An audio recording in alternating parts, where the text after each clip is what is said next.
अल्हम्दुलिल्लाहि रब्बिल आलमीन वल लिलमुत्तकीन वस्सलातु वस्सलामु अला सय्यिदिल अंबिया'i वल मुरसलीन वल्हम्दुलिल्लाहि रब्बिल आलमीन।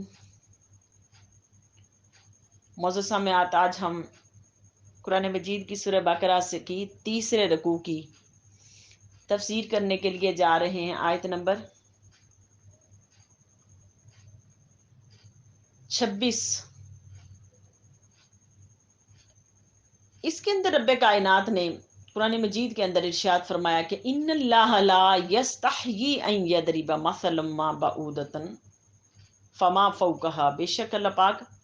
हया नहीं फरमाते ऐसी मिसालें बयान करने की मच्छर की जो और फमा फौकहा या इससे भी हकीर चीज की। फ़अम्मल लज़ीना, बस वो लोग आमनु जो ईमान लाए, फ़यअलमूना वो जानते हैं, इन्नहुल हक, ये हक है, मिन रब्बिहिम, इनके रब की तरफ से।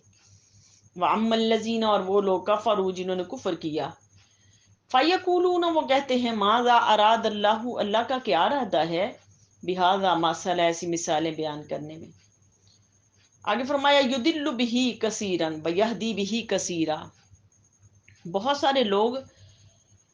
जो इसके अंदर से गुमराह करता है अल्लाह बहुतों सो को इस कुरान से, और बहुत सौ को अल्लाह पाक हदायत दे देते हैं। मगर हदायत कौन, गुमराह कौन होते? वमा युदिल्लु बिही इल्लल फासिकीन, रब्बे कायनात ने फरमाया कि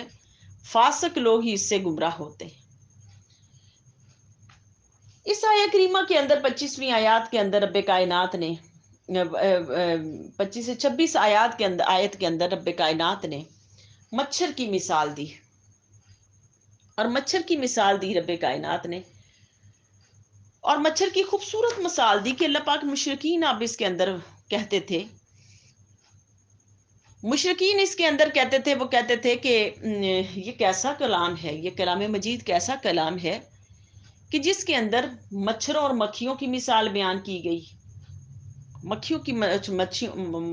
मक्खियों की और मच्छरों की मिसाल बयान की गई। रब्बे कायनात ने अब इसका जवाब दिया, कहा कि ये मच्छर और मक्खी की मिसालें क्या, इससे बढ़ के भी मैं दे सकता हूँ मिसाल, कि अल्लाह पाक का एक असलूब है, अल्लाह पाक का एक तरीकाकार है कि अल्लाह पाक मिसालें दे दे के समझा रहे हैं बात को। अब देखिए कि कोई भी कुरान मजीद कोई अगर कोई अच्छा मुबल्लग वो कोई खिताब कर रहा होता है, ये मुबल्लिगा खिताब कर रही होती, तो वो मिसालों से समझाते, तो मिसाल से एक अच्छी बात की जल्दी समझ आ जाती। तो रब्बे कायनात इस तरह की मिसाल बयान फरमाते ताकि बंदों को समझ जल्दी आ जाए। अल्लाह पाक मिसालें दे दे के कुरान मजीद में समझा रहे हैं बंदों को। अब मच्छर की अल्लाह पाक ने मिसाल दी, तो जिस चीज का जिक्र अल्लाह पाक ने कुरान मजीद में कर दिया, अब एक मच्छर आम सी मखलूक है, आम सी मखलूक है जिसको हम बड़ा हकीर समझते हैं, हकीर समझते हैं, और हकीर समझते हैं, तो अल्लाह पाक ने इस हकीर चीज की भी कुरान मजीद के अंदर मिसाल दे दी। कहा कि इस हकीर चीज की भी मैं मिसाल तुम्हें देता हूं, और कैसे अल्लाह पाक ने मिसाल दे दी इसकी, तो कहा कि जिसको तुम हकीर समझते हो, इसके अंदर भी मेरी तख्लीक में बड़ी हिकमतें हैं, हिकमतें हैं। और हिकमतें कैसे मैंने पोशीदा रखी हैं इसके अंदर, कि कैसे जो ना पोशीदा रखी हैं। अल्लाह पाक कहते हैं कि मैं हया नहीं करता इससे, ला यस्तही, वो ज़ात हया नहीं करती ऐसे मिसालें बयान करने में, ऐसी मिसालें बयान करने में। यस्तही का मादा हय्युन है, जिससे हयात जिंदगी है, हया भी इससे मुश्तक है। इसके मानी बुरी बातों से रुकना और इसका तर्क करना है, यानी माना इस्तहया है। यहाँ ला यस्तही भी माना ला यक्षा के हैं, ला यक्षा, ला यतरुक, ला यमनऊ इस्तेमाल हुआ है कि रुक जाओ तुम, रुक जाओ तुम, कि डर जाओ, डरने का हुक्म इसके अंदर दिया कि अल्लाह पाक नहीं है या फरमाते, जो ना या फरमाते ऐसी मिसालें बयान करने के अंदर। अब मच्छर की अल्लाह पाक ने मिसाल दे दी, और मच्छर की तख्लीक देखो रब्बे कायनात ने कितनी खूबसूरत की, कि मच्छर एक हकीर सी चीज़ है। वो मच्छर अगर किसी इलाके में ज़्यादा पाए जाएं, तो देखो उस वहाँ पर सोना बैठना उठना कितना मुश्किल हो जाता है।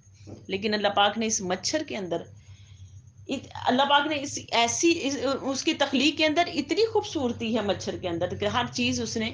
کیسے پیدا کی، لیکن اس مچھر کو اللہ پاک نے کتنی ذہانت عطا کر کی، اور کیسی تخلیق اس مالک نے خوبصورت کی کہ مچھر جو ہے، مچھر کی 100 آنکھیں ہیں جو سب کی سب اس کے ایک سر کے اندر ہیں، 100 آنکھیں، اور مچھر کے 48 دانت ہیں، 48 دانت ہیں مچھر کے، اور مچھر کے 3 دل ہیں، اور تینوں جو نا مختلف ہیں، تینوں دل اس کے مختلف ہیں، اور مچھر کی سونڈ میں 6 چھریاں ہیں جو اپنا کام جو نا 6 چھریاں اپنے بیک وقت کام کرتی رہتی ہیں اس کی سونڈ کے اندر، اور مچھر کے اندر اللہ پاک نے حرارت کا ایسا نظام دیا ہے جو کہ لینس کا کام کرتا ہے، اور انسانی جلد کی رنگت کو یہ مچھر جو ہے نا تاریکی کے اندر محسوس کر لیتا ہے، پہچان لیتا ہے، اور اس کو پہچانتا ہے تو اس کو جو نا اس کا رنگت کو یہ محسوس کر لیتا ہے، اس کی رنگت کو، بنفشی رنگت کو یہ محسوس کر لیتا ہے مچھر، اور پھر مچھر کی جو سوئی ہوتی ہے جس سے کے ذریعے وہ کاٹتا ہے جلد کو، اس کے اندر اللہ رب العالمین نے نشے کا جو نظام رکھا ہوا ہے، نشے کا نظام رکھا ہوا کہ جب وہ اپنی سوئی انسان کو چبھوتا ہے یا اس کو مارتا ہے تو وہ جگہ وہ سن ہو جاتی ہے، وہ سن ہو جاتی ہے، اس وقت انسان کو محسوس نہیں ہوتا کہ کسی چیز نے مجھے کاٹا، لیکن جب وہ کاٹ چکا ہوتا پھر احساس ہوتا ہے، پھر احساس ہوتا ہے کہ کسی چیز نے کاٹا ہے، کاٹا ہو، اور جو نا، اور پھر وہ خون چوسنے کے بعد وہ جگہ سوج جاتی، پھر احساس ہوتا ہے، اور پھر مچھر کے اندر اللہ پاک نے خون کا تجزیہ کرنے کا بھی نظام رکھا ہوا ہے، اسی لیے وہ خون کو جو نا ہر خون کو نہیں چوستا، ہر خون کو نہیں چوستا، یعنی کہ جو خون، وہ کہا جاتا ہے وہ جو خون کڑوا ہوتا ہے اس کو نہیں چوستا، وہ میٹھے خون کو چوستا ہے، یعنی کہ اس کے اندر اللہ پاک نے ایسا نظام بھی رکھا ہوا ہے کہ وہ تجزیہ کر لیتا ہے، کہ تجزیہ کرنے کی بھی اللہ پاک نے اس کو صلاحیت عطا کی ہے۔ تو دیکھو ایک مچھر جس کی مثال رب کائنات نے دی ہے، اس کی تخلیق کے اندر غور تو کرو نا، کہ اس کی تخلیق کتنی خوبصورت ہے، کہ اس نے مچھر کے اندر اتنی صلاحیتیں رکھی ہیں، باقی مخلوقات کے اندر اللہ پاک نے کتنی رکھی ہوں گی۔ تو جن چیزوں کا قرآن میں ذکر کر دیا، بے شک وہ حقیر ہی تھی، ہماری نظروں میں حقیر تھی، لیکن رب کائنات نے ان حقیر چیزوں کا اتنا بڑا، ان حقیر چیزوں کے اندر بھی اپنی تخلیق کا اتنا بڑا نظام رکھا، اور اللہ پاک فرماتے ہیں کہ اس سے کیا ہے کہ بہت سارے لوگ اس سے گمراہ ہو گئے، ہم جو نا اس قرآن مجید کو سن کے، اور کچھ لوگ جو ہیں ان کو ہدایت جو نا مل جاتی ہے، اور ہدایت کن کو ملتی ہے؟ جو فاسق، جو گمراہ کون سے لوگ ہو گئے؟ جو فاسق ہیں۔ جدلو کا لفظ استعمال ہوا ہے یہاں پر، جو ادلال مصدر سے ہے، اس کا معنی عام طور پر گمراہ کرنا کیا جاتا ہے، لیکن اس کا استعمال اس طرح بھی ہوتا ہے کہ ادللتا، میں نے اسے گمراہ پایا اور گمراہ قرار دیا۔ امام راغب اصفہانی جو صاحب المفردات، اس مفہوم کی تائید میں یہ فکرہ لائیں کہ اگر کسی کا اونٹ گم ہو جائے، اونٹ کسی کا گم ہو جائے اور وہ کہتا ہے ادللت البعیر، میرا اونٹ گم ہو گیا، میرا اونٹ گم ہو گیا، چنانچہ لغت عرب میں، احادیث میں ادللت کا جو الفاظ ہے وہ استعمال ہوا ہے احمدتہ، احمدتہ کے وزن کے اوپر،